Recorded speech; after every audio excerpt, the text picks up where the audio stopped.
exitoso Museo de la Corrupción. En 2017 publicamos casi 70 historias de corrupción.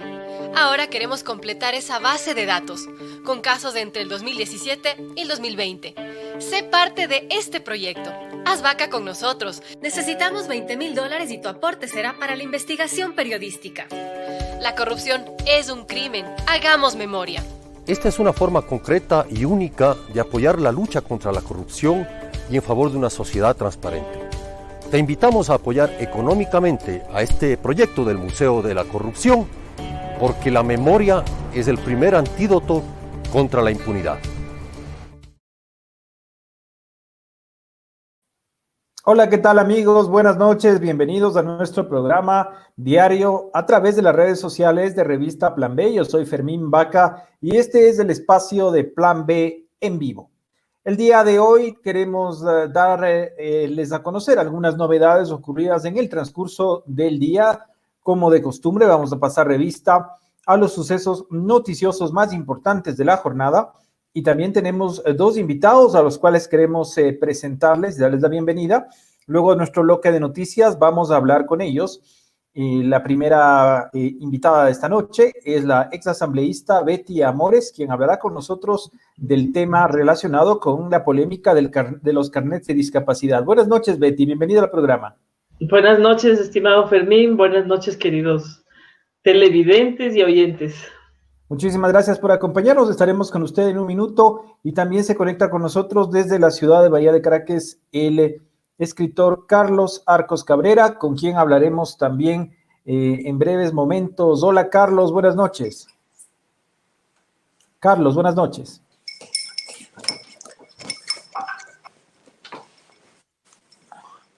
Hola, Fermín, buenas noches. No te escucho. No me escuchas. No te escucho. Parece que hay algún problema con el audio y vamos a revisarlo. Hasta tanto, ahí, ¿qué tal? ¿Me escuchas? ¿No? Hola, Fermín. No sé si me escuchas, yo no te escucho. Bueno, sí, vamos a revisar eso, pero como les comentaba, estamos en breves minutos también con el escritor Carlos Arcos. Bueno, el día de hoy ocurrieron algunas novedades de las cuales queremos darles noticia. Básicamente ha sido un día bastante movido en términos de los nuevos escándalos, como de costumbre, la política nacional, que se mueve sobre circunstancias escandalosas. Una de estas tiene lugar con relación a la polémica por los carnets de discapacidad.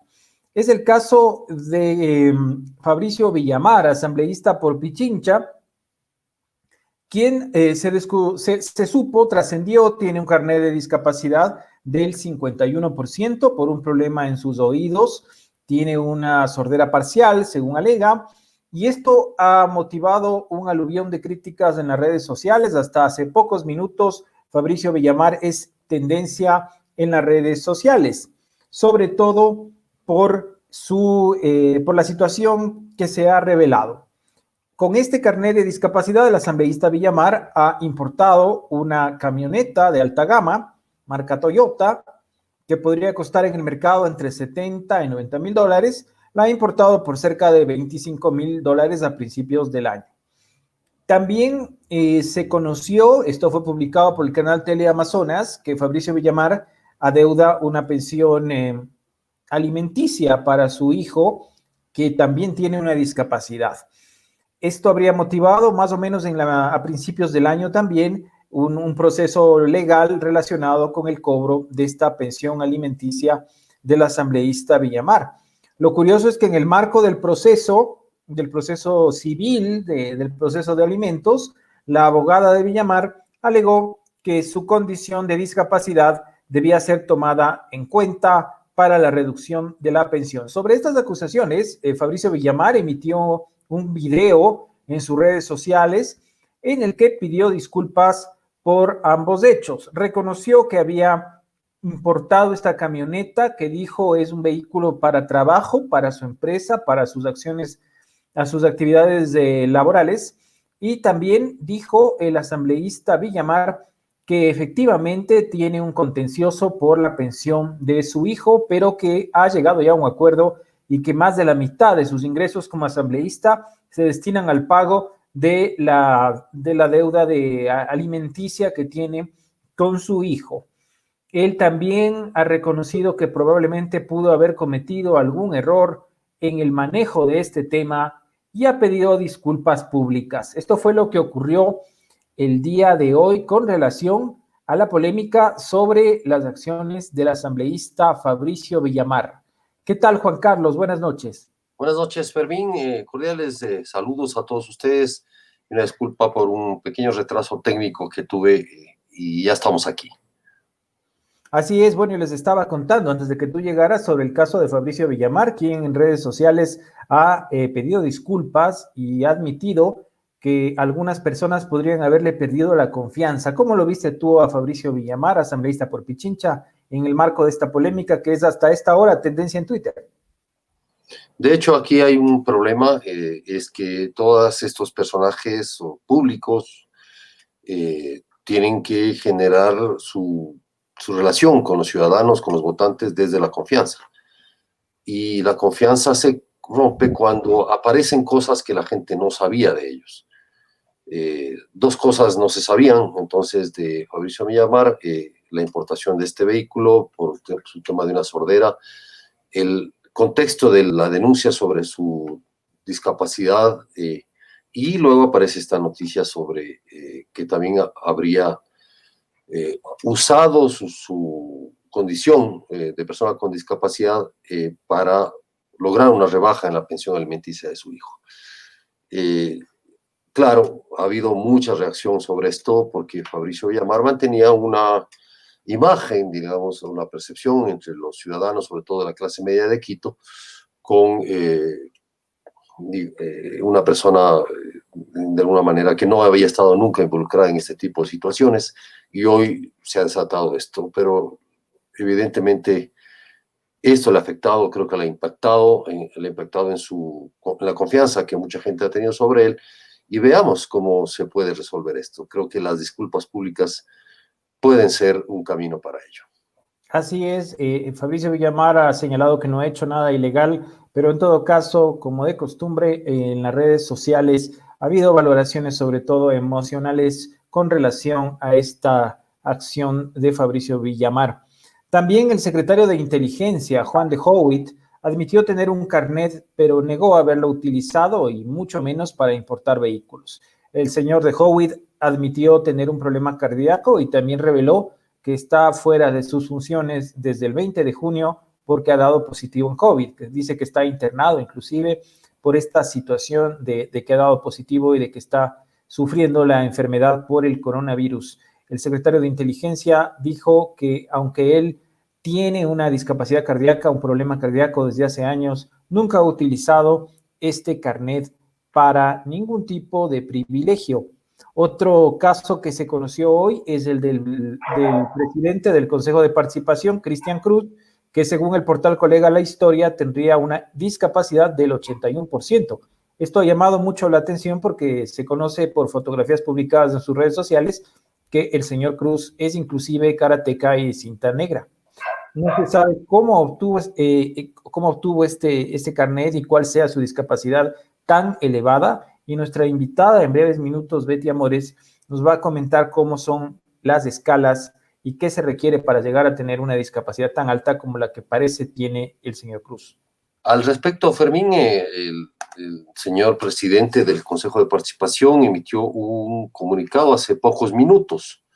En él mencionado, obviamente admite que tiene el 81% de discapacidad visual y auditiva, que tiene que ver como por un golpe hace varios años que tuvo en un entrenamiento por su actividad física, que es el karate. Esto le generó esa discapacidad, lo cual él admite que nunca afectó su propio desempeño deportivo, tanto es así que a pesar de esta situación, él logró incluso algunos campeonatos mundiales, como refiere, pero que tampoco, dice, ha usado un carnet de este tipo para beneficiarse en importación de vehículos de ninguna naturaleza, que él dice que su discapacidad no le ha impedido ejercer su trabajo ni tampoco su actividad deportiva.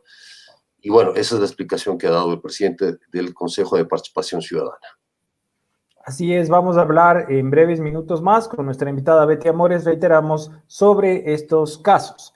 Ahora también les queremos contar algunos aspectos relacionados con la pandemia. Hoy hubo 1.229 nuevos casos, lo que suma ya 59.486 positivos. Nos estamos acercando a los 60.000 positivos en Ecuador y 7.773 muertos entre confirmados y probables por COVID.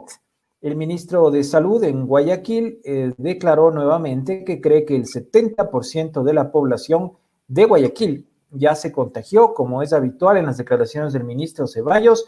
No explicó cuál es la fuente ni cómo fue la metodología para llegar a esa conclusión. Pero él afirma que el 70% de la población de la ciudad de Guayaquil estaría ya expuesta al virus, habría eventualmente desarrollado anticuerpos y por lo tanto la posibilidad de un nuevo brote sería, en su opinión, bastante baja. La semana anterior habíamos reportado que la ciudad de Nueva York ha hecho sus propios estudios y ha descubierto que estima que solo el 20% de la población de la ciudad de Nueva York habría sido expuesta al patógeno.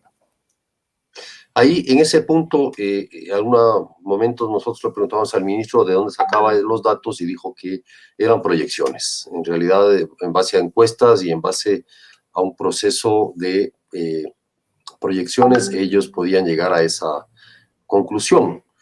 Sin embargo, esta situación puede ser desmentida por los hechos porque precisamente hoy los datos que se dieron entre ayer y hoy incrementaron muchísimo la cantidad de contagiados, y eso porque hubo muchas más resultados de pruebas. Entonces, claro, la clave está en las pruebas, en cuáles son estos resultados, y si hay menos datos al día, digamos que 1.000, esto hay un número, y si se quintuplica, como ha ocurrido, obviamente aumenta el número de contagios. Entonces, claro, tiene que ver también con la relatividad de estos datos y que no hay precisamente este seguimiento, no hay una constante para poner la cantidad de pruebas adecuadas. Y a esta hora Estados Unidos continúa siendo el foco principal de la pandemia. 50.000 casos nuevos al día se están registrando en Estados Unidos, lo que ha hecho retroceder en la desescalada a estados como Nueva York y California, que estaban ya intentando reabrir la ciudad de Nueva York, estaba intentando reabrir los restaurantes, pero esto ha sido suspendido indefinidamente, precisamente porque aumentan los casos, sobre todo en los estados del sur y ahora en la costa oeste, en el estado de California. Al respecto se pronunció el doctor Anthony Fauci, él es el jefe de epidemiología de Estados Unidos, quien dijo que el incremento de los casos en su país es por la relajación de las cuarentenas. Esto es lo que ha señalado el doctor Anthony Fauci, jefe de epidemiología de Estados Unidos. Eso es lo que les podemos comentar sobre la pandemia en el Ecuador y también en el mundo. Tenemos algunas noticias políticas. Por ejemplo, hoy el embajador de Estados Unidos dijo que se han retirado 300 visas de presuntos corruptos y sus familiares. El embajador ha sido enfático en señalar que su país no recibirá a ninguna persona vinculada o presunta o realmente con actos de corrupción en Ecuador o que esté siendo investigada por esta razón por las autoridades ecuatorianas. El gobierno de Estados Unidos, pues esto es un dato reservado, privado, no es que ha hecho público quiénes han sido las personas a las que se les ha retirado la visa, pero alcanzaría hasta a por lo menos 300, según ha dicho el diplomático. En otra noticia política, Juan Carlos, hoy Diana Atamay declaró en el caso de Luis Loyo. La presidenta del Consejo Nacional Electoral estuvo en el edificio de la Fiscalía General en la mañana para declarar con relación a la investigación que la Fiscalía hace por el tráfico de influencias, por el cual ya se declaró culpable y además ya fue condenado el exfuncionario del Consejo Electoral, Luis Loyo. La funcionaria aseguró que Luis Loyo no cometió estas irregularidades dentro de la institución que es el Consejo Nacional Electoral. Ahí llamó la atención la presencia del abogado Jorge Acosta, quien ahora es el abogado defensor de la señora Atamay, por lo menos en este proceso. Claro, la acusación no es que haya cometido ahí las irregularidades de Luis Loyo, sino que a pesar de las advertencias y de que se tenía conocimiento sobre lo que estaba pasando con este señor y sus antecedentes, fue contratado. Y además se le mantuvo en el cargo cuando ya algunos consejeros le advirtieron a la presidenta de esta persona. Entonces, sí, claro, puede haber cometido un delito o un presunto delito fuera o en un tiempo anterior a su contratación, pero en concreto lo que se discutía sobre esto es que la presidenta habría aceptado o contratado al señor Loyo a pesar de que se conocía de esta situación. Eso es lo que se está ventilando, en verdad. Así es, en otro ámbito, 528 de los 932 empleados de TAME fueron notificados con el despido intempestivo, entre estos el piloto, el capitán Andrés Muñoz, quien es el vocero de los empleados de TAME. Ellos habían planteado, inclusive en este mismo espacio, lo tuvimos al capitán Muñoz, habían planteado la posibilidad de que se reactivara de alguna manera la aerolínea estatal y no se despidiera al grueso de sus empleados, pero esto no ha sido posible. Aunque todavía no hay fondos para pagar las liquidaciones, se les ha notificado ya del cese de sus actividades. Y finalmente les queremos contar que hasta el 15 de julio se podrá comprar el tag para el túnel Guayasamín. Este túnel va a funcionar por medio de una aplicación para celulares. Esta aplicación permite recargar el tag. Entendemos que en este caso es indispensable adquirir un tag físico, un dispositivo magnético que tiene que estar en el auto, pero la recarga se realiza a través de una aplicación por medio de tarjeta de crédito o débito. Si no se quiere utilizar la aplicación para recargarlo, se la puede hacer en algunos lugares como el centro comercial Scala en Cumbayá. La idea es que por lo menos se debe invertir $22 para poder adquirir el tag, 7 que cuesta el tag y la recarga mínima que es de $15, lo cual alcanza hasta para 50 pasadas. Esto es lo que fue informado esta mañana por el municipio de Quito. Estas son las noticias de hoy, Juan Carlos. Yo creo y te invito también a pasar revista a cómo van las campañas de apoyo a la revista Plan B. Tenemos buenas noticias al respecto. Aumentan las donaciones en nuestra página en Azvaca. Hemos abierto una campaña en la página de crowdfunding de Azvaca, azvaca.com. Tenemos abierta una campaña, una suscripción, una búsqueda de apoyo del público relacionada con el Museo de la Corrupción, precisamente el video que ustedes veían al inicio de este programa, y queremos mencionar a los nuevos donantes del día de hoy. El día de hoy hemos recibido donaciones y hemos extendido los respectivos diplomas de incentivo para Hans Van,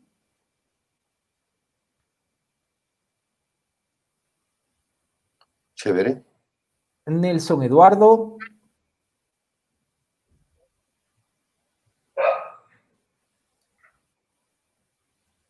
y Rosy Jiménez, quienes han sido nuevos donantes el día de hoy, 3 nuevos y generosos donantes con esta iniciativa. Recuerden, uno de los incentivos para donar es este reconocimiento público que hacemos con este diploma digital, con el envío de un libro en PDF y también con las menciones en este portal. Los nombres que se presentan son aquellos con los cuales ellos se han registrado en la página de azvaca.com. Listo, entonces pasemos a conversar, entiendo, con Betty Amores, ¿no es cierto?, sobre el tema de coyuntura. Así es, se encuentra ya con nosotros Betty Amores. ¿Qué tal, Betty? Buenas noches, nuevamente. Buenas noches, saludos, queridos amigos. ¿Qué tal, querido Juan Carlos? Betty, a los tiempos que te dejas ver. Usted que se desapareció del ámbito de la política, y claro, bienvenida siempre, gracias por seguirnos, por hacer comentarios pertinentes en nuestro programa, y queríamos, por eso te habíamos invitado, Betty. Recordemos que Betty es abogada, es experta en derechos de las mujeres, ¿no es cierto?, y también en derechos de personas en condición de discapacidad. Ella tiene una hija con síndrome de Down y queríamos conversar precisamente, testimoniar con ella su experiencia respecto a este famoso mecanismo del carnet y que ha generado tanta polémica sobre el uso, en algunos casos fraudulento, en otros casos desconocido, de políticos y personas y funcionarios, etcétera, etcétera. ¿Cuál es tu experiencia, Betty, y la de tu hija en este sentido, de tu familia en realidad? Digamos, es una experiencia, diría yo, negativa, porque hemos podido observar que en un gobierno como el que pasó, el de Correa, que supuestamente iban a haber beneficios para las personas más frágiles de la sociedad ecuatoriana, fue allí cuando en el 2013 se emitió un reglamento que ya violentó derechos. A ver, nosotros en la Asamblea, en lo que fue el primer periodo de sesiones de la Asamblea Nacional, en septiembre del 2012, aportamos y promulgamos, digamos, y aprobamos la Ley Orgánica de Discapacidades el 25 de septiembre del 2012. Pero allí se dejó un cabo suelto que yo creo que ahora fue un error, porque antes del 2012 lo que se hacía era un análisis del grado de discapacidad de la persona. Si, por ejemplo, en el caso de mi hija, ella tiene una discapacidad intelectual, ¿no? Pero no tiene una discapacidad física, porque el grueso de su discapacidad es intelectual. Esa era el énfasis del análisis del personal de salud que analizaba su grado de discapacidad. Pero desde el 2013 que se promulga el reglamento, se establece que la discapacidad, primero se establece esta famosa tabla, y entonces con esa tabla se prorratea con diferentes montos los descuentos y exenciones tributarias. Entonces, pero pasó una cosa más grave. Justo en el 2013, cuando se decía que la tabla empezaba desde el 30%, o sea, la persona tenía derecho a estas exenciones tributarias y tenía al menos un 30% de descuento. En ese reglamento del Ejecutivo ya pusieron que los derechos solamente serán para las personas que tengan mínimo un 40% de discapacidad. Y entonces la Corte Constitucional, como en el 2017, expide una sentencia o pronuncia una sentencia declarando inconstitucional ese decreto ejecutivo del presidente, y se llega a hacer un nuevo reglamento que lo que hace es consagrar la base de esta tabla nuevamente en el 30%. Pero la cosa ya había cambiado totalmente en estos años, porque cuando tú llegabas al Ministerio de Salud Pública para que te hagan el examen y te hagan el carnet y te definan el grado de discapacidad, esta gente empezaba a hacerte preguntas extrañas, porque en el caso de mi hija, digamos, Cami nació con el 100% de sus células con trisomía 21. Entonces no había, o sea, ¿cómo demuestras que una persona tiene síndrome de Down? Mirándola. O sea, yo además tuve el cuidado de hacerle un examen de sus células para demostrar que ella tenía el 100% de sus células con esta cambio en su composición genética. Pero ellos empezaron a hacer preguntas extrañas para nosotros, como que si ella podía hacer sus necesidades, si ella podía caminar, que no sé qué. Y entonces yo dije, ¿por qué ustedes me están preguntando esto? ¿Ya? Entonces, es que de eso va a depender el porcentaje de discapacidad. Le dije, un momento, ¿cómo el porcentaje? Mi hija tiene el 100% de discapacidad intelectual. ¿Por qué ustedes quieren? Porque se les ocurrió un mecanismo para evadir, ¿no es cierto?, la posibilidad de calificar a las personas con la discapacidad específica que cada persona tenía. Por decirte un ejemplo, una persona que llegaba con un grado de ceguera del 50%, pero que podía de alguna manera desenvolverse en su vida, entonces no era, hay casos inclusive que no le calificaron como una persona con discapacidad, porque decían que sí puede valerse por sí misma. O sea, en una subjetividad perversa, yo diría, Ahora, por fuera a miles de personas. ahí Betty, tengo una pregunta.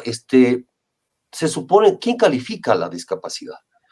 Hoy estaba conversando con Stalin Basantes, que fue funcionario técnico del ministerio, y digamos, del programa Manuel Espejo, y me contaba que los médicos, no cualquier médico puede calificar una discapacidad, o sea, tiene que estar autorizado para ello, pero las capacitaciones que se les dieron fueron de 4 días, en realidad, alrededor de 800 médicos. Entonces, ¿qué personas califican? ¿Con qué argumentos? ¿Con qué criterios científicos? ¿Cómo es eso? O sea, no hay criterios científicos, querido Juan Carlos, no hay. Hay una subjetividad y la orden expresa del Ejecutivo de que no se reconozcan las intensidades, digamos, de la discapacidad. Eso es lo que había. Esto para las personas comunes y silvestres, verás. ¿Ya? Yo fui asambleísta hasta el 2013, pero yo jamás hice uso de alguna influencia. Además, Correa me tenía ya tachada desde antes, porque acuérdate que yo salí en el 2010, de modo que yo nunca usé en absoluto. Yo fui una persona que fue como una mamá de una niña con discapacidad y tuve que pasar casi 6 meses luchando para que salga el carnet de Camilita. Y el punto es que ya llegó un momento en que yo les dije, pero a ver, ¿con qué derecho ustedes me dice, o sea, ¿por qué le bajan, le digo a mi hija de la categoría para negarle derechos? ¿Por qué lo hacen? Entonces me dice, porque el asunto es que si ella no es ciega o no tiene tetraplegia o paraplegia, o sea, le digo, ustedes me están exigiendo que ella tenga una doble o triple discapacidad. Sí, dice, esa es la orden. Imagínate. Entonces a nosotros nos ponían todas las objeciones para no reconocer derechos y han estado haciendo el fandango de la concesión de carnets para gente que ni siquiera estaba discapacitada. Y además con una cosa que es más grave y que no se ha dicho, y es que dependiendo del porcentaje de discapacidad, dependía el porcentaje de exoneración tributaria.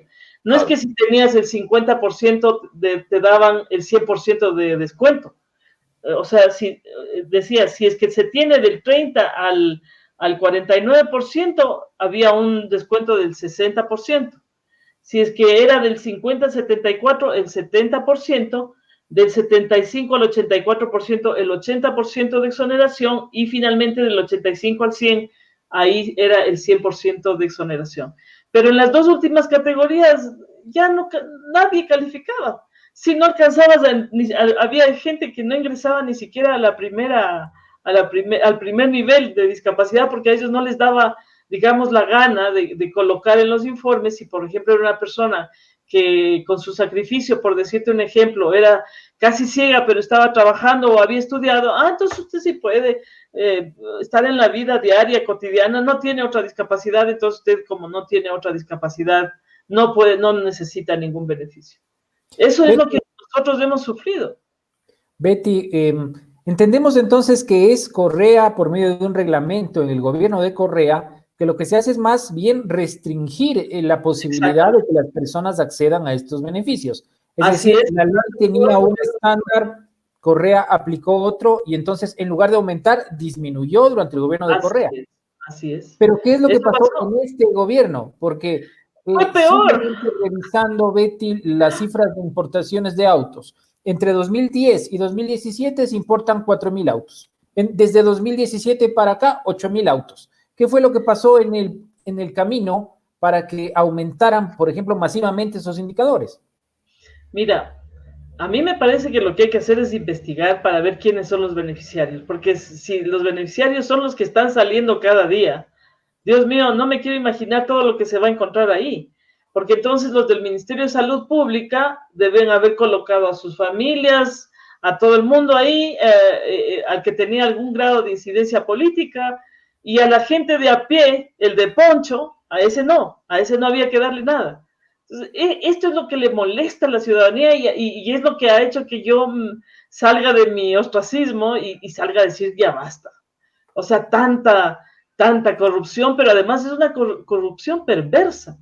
En el gobierno de Moreno pasó algo peor, y es que su ministro Ledesma, ministro de Trabajo, El 21 de agosto del 2018 expide un acuerdo ministerial en donde dice que, esencialmente, así resumiendo, que si una persona con discapacidad cumple 18 años, para poder recibir los beneficios laborales o los beneficios de derechos laborales, deberá tener una discapacidad del 78%, del 78% en el gobierno del señor Moreno.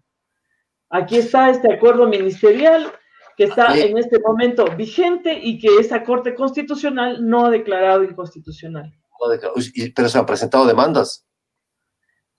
Verás, yo quiero presentar una demanda, justo, o sea, lo que pasa es que yo no tenía ningún problema con unos permisos que de vez en cuando mi esposo solicitaba para retirar a Cami del colegio y traerla a la casa, hasta que hace como finales del año pasado le dijeron que ya no tenía derecho, entonces me puse a revisar qué es lo que había pasado, y ahí me encuentro con un artículo, Juan Carlos, tan perverso, por Dios, que dice lo siguiente, verás, que para que una persona con discapacidad que haya cumplido los 18 años, con los niños no se meten, no dice nada, pero dice, para las personas mayores de edad, tiene que ser, dice, una discapacidad severa, igual o mayor al 75%, ¿ya?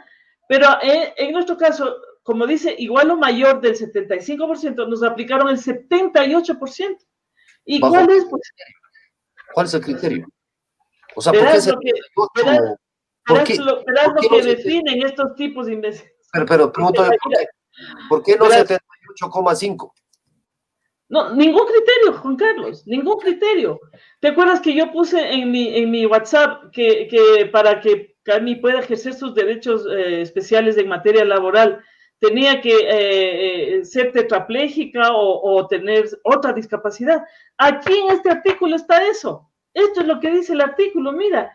Dice, debe tener una condición de discapacidad severa que corresponde a una condición de discapacidad que se le asigna del 75 o más, significa que los síntomas, signos o secuelas imposibiliten la realización de las actividades de la vida diaria. Me voy a saltar un poquito, dice, incluye deficiencias permanentes severas que originen una discapacidad muy grave y supone la dependencia de otras personas. Por ejemplo, dice, personas con retraso mental grave y profundo, sordos, ciegos totales, discapacidad psicológica grave y muy grave y tetraplegia con afectación total de miembros superiores e inferiores. ¿Cómo te parece? O sea, nos aplicaban, y yo decía, ¿de dónde sacan estos idiotas que pueden pedir 2 o 3 discapacidades a mi hija, no?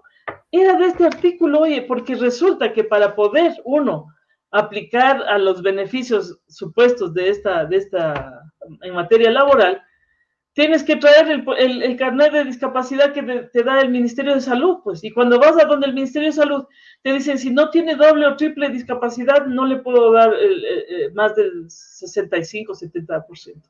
Y si tú ves el carnet de mi hija, justo está debajo del 75%, que es el 74%, porque no tiene triple discapacidad. ¿Qué tal? Pero mientras tanto, en otro lado sí se abría, ¿no? La cosa en favor de estos corruptos, en favor de estos sinvergüenzas, y eso no puede ser. Esto pasó en este gobierno, con el ministro Ledesma.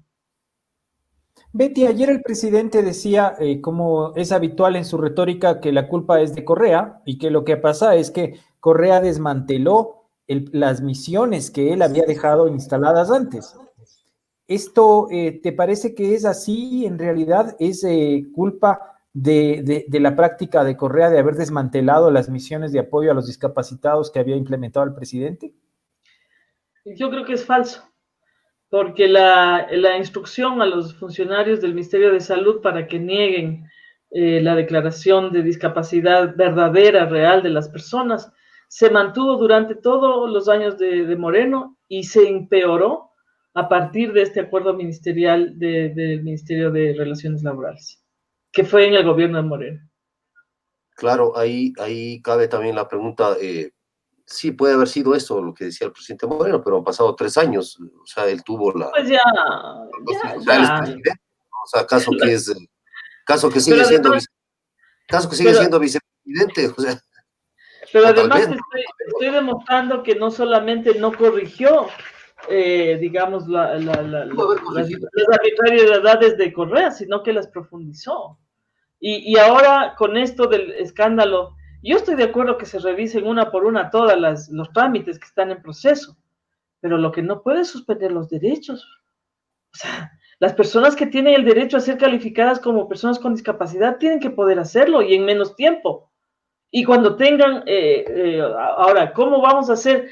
O sea, este señor dice, se suspende absolutamente todo. Eso le va a afectar o sea, vamos a pagar justos por pecadores. Eso no puede ser.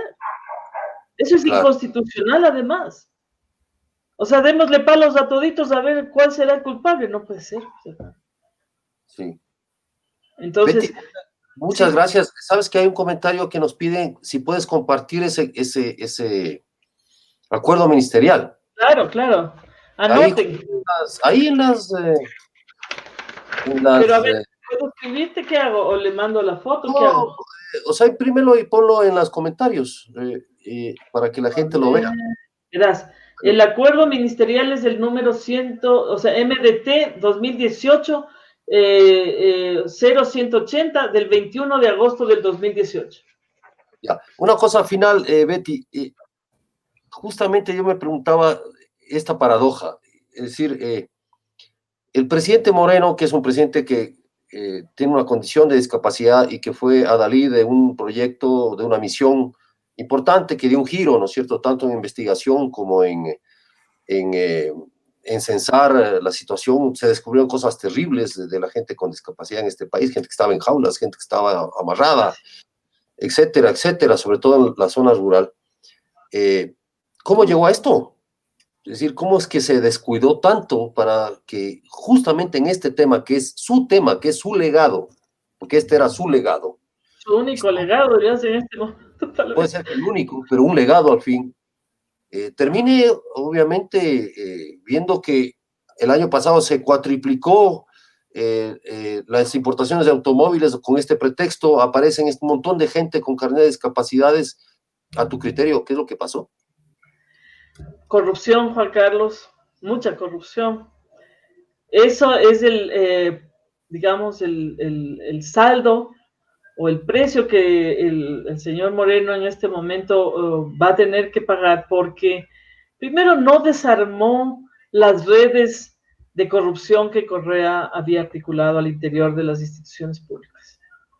Yo me acuerdo que después, o sea, apenas llegó Moreno, casi no movió absolutamente a nadie. Lo único que hicieron fue pasarse de orilla, ¿no? Y los que gritaban antes a favor de Correa se pusieron a gritar a favor de Moreno. Y entonces las redes de corrupción están absolutamente todas intocadas, están ahí. Entonces, bueno, este es el resultado, mucha corrupción. Este problema de la corrupción no solamente está afectando a los cercanos del gobierno, sino a todos los que o hacen uso de actos corruptos, digamos, todos los que tienen algún espacio de poder o pueden chantajear al gobierno a cambio de que les permitan hacer estas barbaridades, ¿no? Entonces, lamentablemente, Moreno, y eso sí no puede endosarle a Correa, porque este acuerdo ministerial fue de su gobierno, 21 de agosto de 2018, él violentó derechos y esta Corte Constitucional que a mí cada vez me decepciona totalmente por el tema de derechos de los niños también, que algún momento invitarásme para contarte la barbaridad que hizo en materia de derechos de niños. Y ahí están las madres fregadas en este momento, ¿no? Justo estaba oyendo lo de Fabricio Villamar. Ahora ya no hay cómo ejercer, o sea, el derecho de alimentos básicamente no existe en este momento.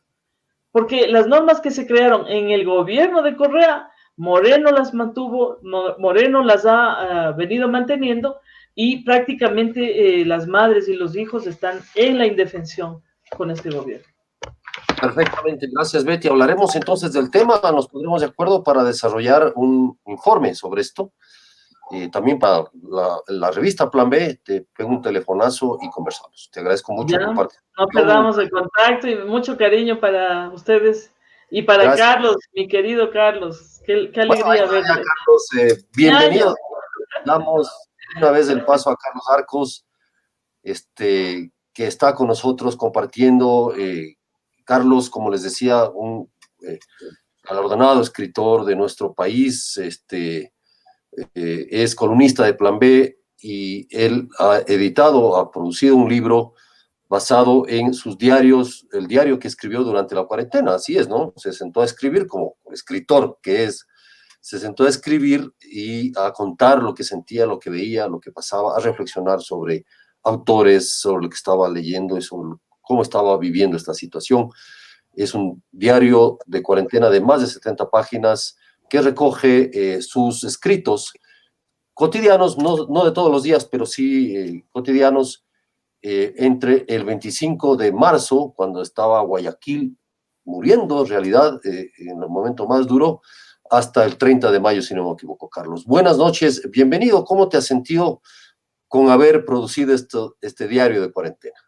Bueno, primero, Juan Carlos, buenas noches. Fermín, buenas noches. Un gran abrazo a Betty.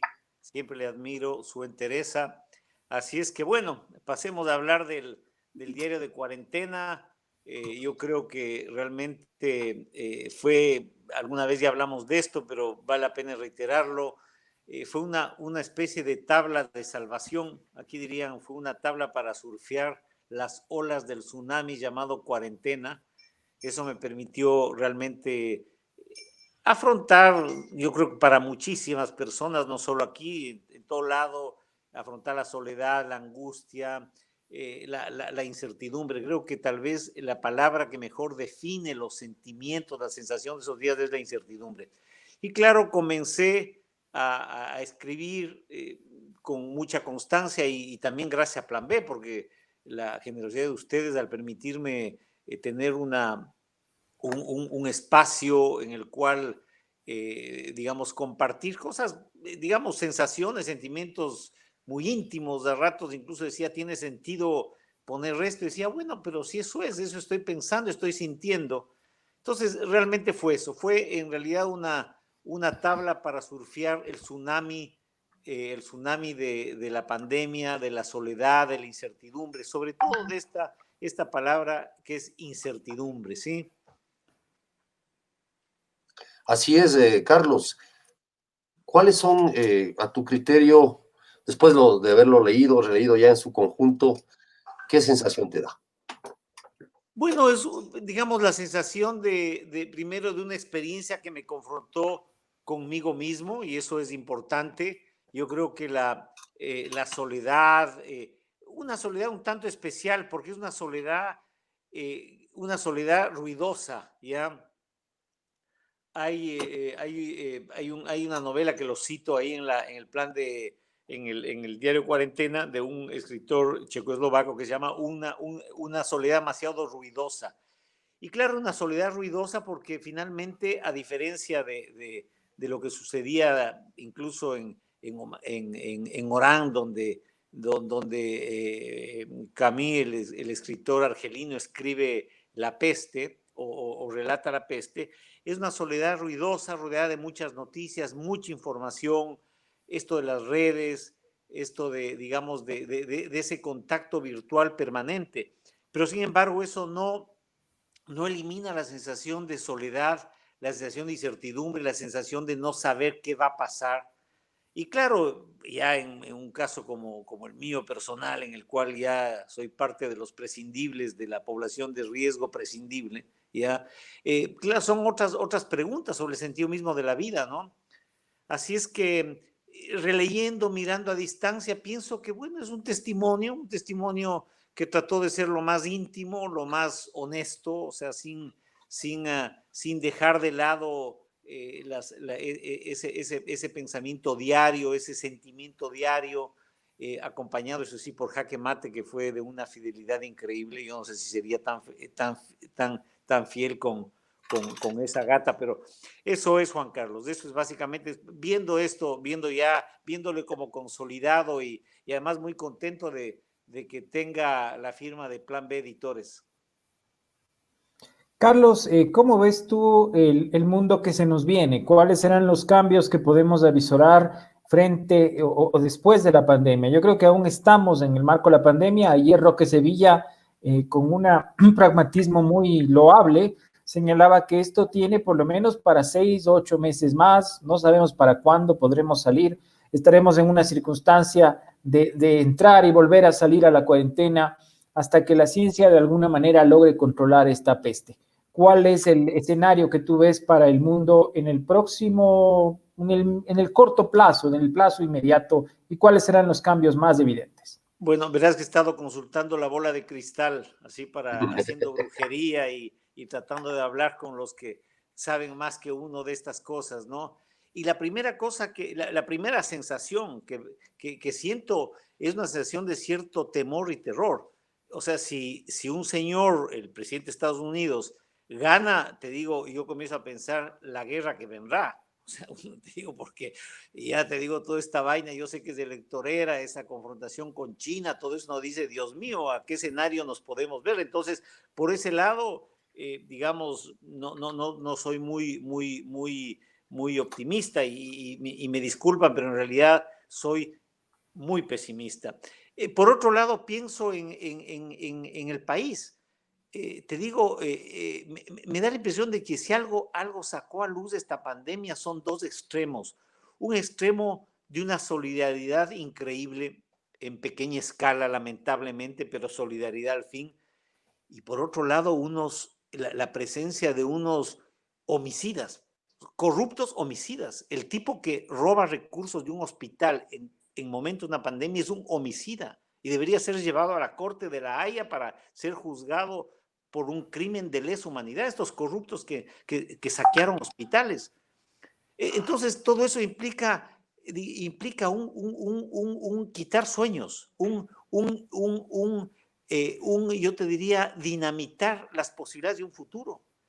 Yo creo que eso han logrado ellos, y ahora con el tema que Betty y lo han planteado ustedes con tanta claridad, este tema de la corrupción en torno de la discapacidad, bueno, uno comienza a pensar, oye, ¿qué país sale de la pandemia? ¿Qué país sale? Y te digo, me da la impresión que sale un país sin sueños, sale un país devastado, no solo por enfermedad, sino devastado en su mirada de futuro. Y discúlpame que sea tan pesimista y tal vez diga, no, hemos cambiado. Bueno, hemos cambiado. Ahora bien, a nivel individual, también el tema de tratar de sobrevivir en un mundo efectivamente muy cambiado en términos laborales, en términos de las relaciones personales, ¿sí? Recuerden ustedes que ponía ahí digamos así, un cuadrito del nuevo tipo de relaciones amorosas en materia de post-COVID-19. Claro, y es un mundo en el cual tenemos que calcular con quién nos vemos y con quién no nos vemos. Entonces, mi estimado Fermín, digamos, la bola de cristal a la que consulto sobre el futuro me dice, como diría, o el Ichín también consulto, diría, no es el momento de cruzar el mar, más bien hay que, digamos, tener mucha pies sobre la tierra, pies de plomo, y mirar estas cosas tan dolorosas como país, como ciudadanos, como personas, que al final han estallado junto con la pandemia, ¿no? La pandemia de la corrupción, que creo que es peor que la pandemia del COVID-19. Por lo pronto ahí, Carlos, cabe tener, yo creo que el optimismo se va construyendo con pequeñas cosas y se puede pensar y soñar en un futuro extraordinario para el Ecuador, siempre y cuando hagamos las cosas pequeñas que van llevándonos a consolidar una tendencia a ser mejores, a caminar. Y una de las cosas que yo quiero destacar es precisamente los gestos de generosidad que se han dado en muchas personas, a pesar del miedo. Digo, lo insisto, porque es a pesar del miedo. A pesar de que uno se puede contagiar, tiene temor a morir, es verdad eso. Es, efectivamente, sí. Ya. Y lo otro es también este gesto que tú tuviste por cederle a Plan B este diario de cuarentena y permitir que nosotros inauguremos un sello editorial que ha sido uno de mis, como también escritor frustrado, uno de estos sueños de poder publicar cosas de gente importante en el sentido de lo que tengan que decir. Y claro, lo que estamos promocionando son dos cosas. El diario de cuarentena, que es un valor a $5, que en formato digital. Ahí están los mecanismos para la adquisición. Y también le comentaba a Carlos que esto es una recompensa, así se llama, digamos, para las personas que estén apoyando o que apoyen económicamente a la segunda etapa del Museo de la Corrupción. Cuando le comenté esto a Carlos, él se alegró mucho porque dijo, qué buena cosa. Esta es la persona que aporte al Museo de la Corrupción con un aporte de $50, va a tener como obsequio el libro de Carlos Arcos. ¿Qué te parece eso, Carlos? No, te lo dije cuando me comentaste, recibí tu llamada y realmente me emocioné. Yo creo que sí, hay que resaltar la solidaridad. Yo te digo, me siento muy, muy contento, muy orgulloso de ser parte de Plan B. Es un granito de arena y espero que realmente la gente se interese por esas reflexiones al frío y al calor de los días y que en realidad, digamos, yo siento tu optimismo, si hay pequeñas cosas que tal vez nos hacen soñar en un país distinto, gente inteligente, gente chambeadora, gente imaginativa que encuentra unas soluciones a problemas, digamos, que uno no se imagina. Bueno, eso somos, pero eso somos con una costra que nos ahoga. Y claro, la solidaridad tal vez permita romper esa costra, ese peso enorme de estos políticos homicidas o políticos corruptos homicidas, ¿no? Así es que no, yo me siento feliz, me siento orgulloso de que finalmente un libro, porque se convirtió finalmente en un libro, sea un obsequio de Plan B a quienes aportan a esta iniciativa del Museo de la Corrupción. Así es que yo feliz, Juan Carlos, más bien te agradezco que hayas tomado tú la iniciativa sobre este tema. Bueno, gracias a Carlos Arcos. Queremos recordarles cuál es la mecánica de esta venta de los libros. Ustedes pueden acceder a nuestra página web. Ahí están las instrucciones. Consiste en un depósito o transferencia para nuestra cuenta. Es la que estamos mostrando en pantalla en este momento. La cuenta corriente 0029207046 de Banco Guayaquil a nombre de New Link Comunicación Estratégica. La donación sugerida es de $5. Ustedes nos mandan a la dirección de correo de Plan B, que vamos a poner también en pantalla en este momento. Se trata de un correo de Gmail, es planb.com.eg@gmail.com. Nos mandan la constancia del envío de la donación y a vuelta de correo se les enviará el libro en formato PDF para que ustedes puedan tenerlo en la comodidad de su hogar. Esa es la mecánica con la cual estamos ofreciendo a nuestros seguidores, a nuestros amigos, el diario de cuarentena de Carlos Arcos, quien ha estado esta noche con nosotros. Quisiéramos también invitar nuevamente a Betty para pasar revista a los comentarios que se están produciendo en nuestras redes. Pero antes yo tenía una pregunta final, Betty. Tú participaste en la redacción de esta ley. Sí. ¿Cuál es el espíritu de facilitar la importación de vehículos y qué tipo de vehículos se deberían importar? Porque yo no soy un experto en discapacidad, pero entiendo que la idea tal vez sea facilitar que se traigan vehículos ortopédicos o que faciliten la conducción y el transporte de personas que no se pueden desplazar. Pero personas que pueden caminar y conducir perfectamente, ¿pueden apelar para esto, para traer un vehículo? A ver, la ley orgánica de discapacidades habla de 120 remuneraciones básicas, digamos, como el monto máximo de lo que te puedes traer.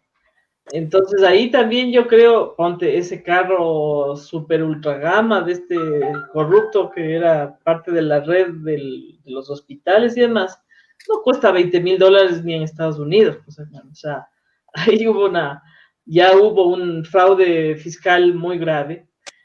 Pero, a ver, la ley establece la posibilidad de que no solamente sean los vehículos ortopédicos, pueden ser no ortopédicos y también pueden ser autos que, digamos, sean autos automáticos y conducidos por el padre o el representante legal de la persona con discapacidad. ¿Por qué razón? Porque, por decirte algo, el caso de mi hija, o sea, si yo a mi hija le digo, toma un bus, o sea, la Cami se pierde, o sea, tiene 22 años, pero tiene una edad mental aproximadamente de 7 años. Entonces, ella no puede ir sola, ella necesita nuestra protección para poder movilizarse a la escuela, que antes ella estaba en Quito, ahora está acá en el Valle de los Chillos. Entonces, o una persona ciega, por decirte un ejemplo, no necesita un carro ortopédico, pero necesita un vehículo para poder movilizarse de un lugar a otro por el alto grado de riesgo que tiene de sufrir algún daño, ¿no? O no sé, me quiero imaginar una persona que tiene alguna rotura en las caderas, no puede tomar bus nomás. Y si no tiene plata para taxi, le toca tomar transporte público. Ese tipo de personas no se pueden movilizar por sí solas. Entonces, los vehículos pueden ser hasta de 120 remuneraciones básicas. Y ese es el límite que debería de existir. Que es $21,000 más o menos. De acuerdo. De acuerdo. Decía Betty que en un comentario interno, Carlos, hay que hacer un manual para no volver a la normalidad. Y hay que inventar nuevos paradigmas, amigo. Yo creo que estamos en un momento, por un lado, tan caótico, pero también un momento de quiebre en el que es absolutamente imprescindible abandonar el cadáver del sistema, digo yo, y salir de él y dejar de pensar que la vida es buena solo si ganas mucho dinero y empezar a pensar que hay cosas más importantes como las que Carlos hace, pensar. Apreciar la vida.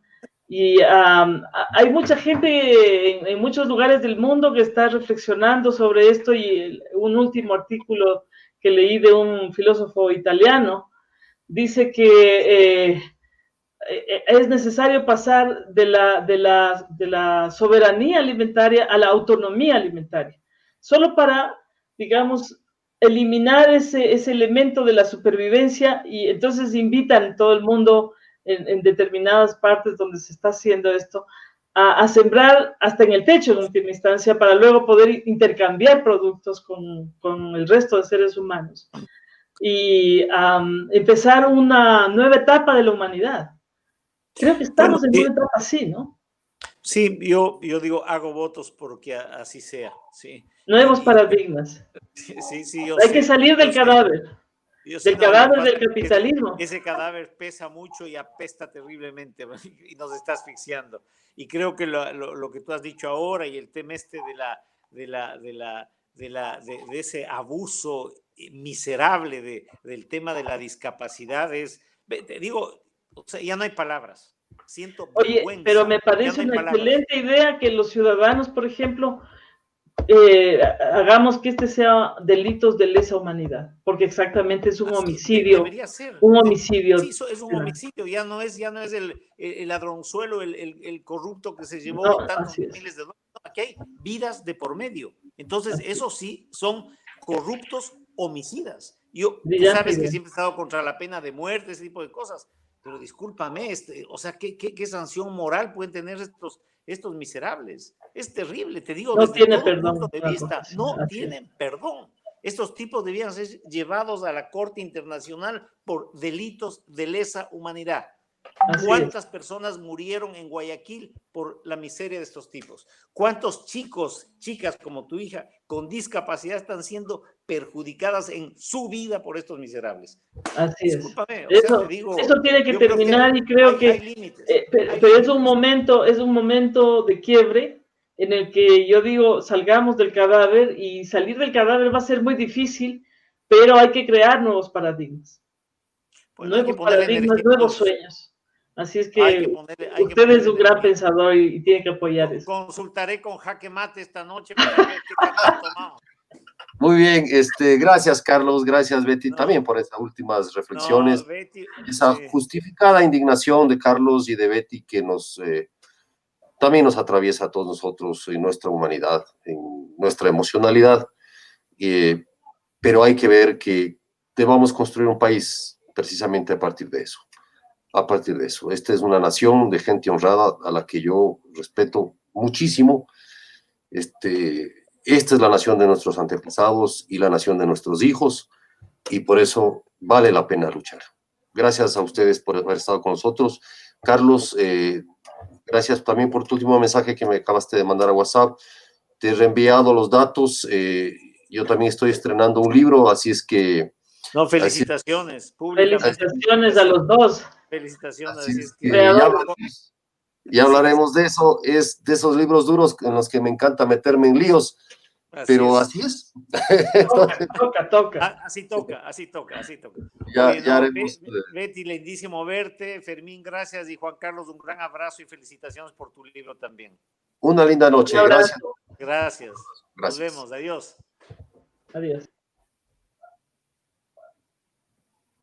Bueno, esos han sido nuestros invitados esta noche, Juan Carlos. Mañana, como de costumbre, retomaremos este espacio a partir de las 19:30 con lo más relevante de la jornada y también con invitados de interés. Les recordamos, está habilitada nuestra página en Azbaca para recibir sus contribuciones para que el Museo de la Corrupción y otros proyectos periodísticos de Revista Plan B puedan continuar funcionando. Igual les invitamos a adquirir el libro de Carlos Arcos, con quien hemos estado, Diario de Cuarentena, el cual también servirá para apoyar el trabajo, pero ante todo, porque es un gran libro, es una gran propuesta que ha hecho desde su cotidianidad el gran escritor y persona que es Carlos Arcos Cabrera. Hasta mañana, Fermín. Hasta mañana. Buenas noches a todos. Que descansen. Gracias. Vuelve el exitoso Museo de la Corrupción. En 2017 publicamos casi 70 historias de corrupción. Ahora queremos completar esa base de datos, con casos de entre el 2017 y el 2020. Sé parte de este proyecto. Haz vaca con nosotros. Necesitamos $20,000 y tu aporte será para la investigación periodística. La corrupción es un crimen. Hagamos memoria. Esta es una forma concreta y única de apoyar la lucha contra la corrupción y en favor de una sociedad transparente. Te invitamos a apoyar económicamente a este proyecto del Museo de la Corrupción, porque la memoria es el primer antídoto contra la impunidad.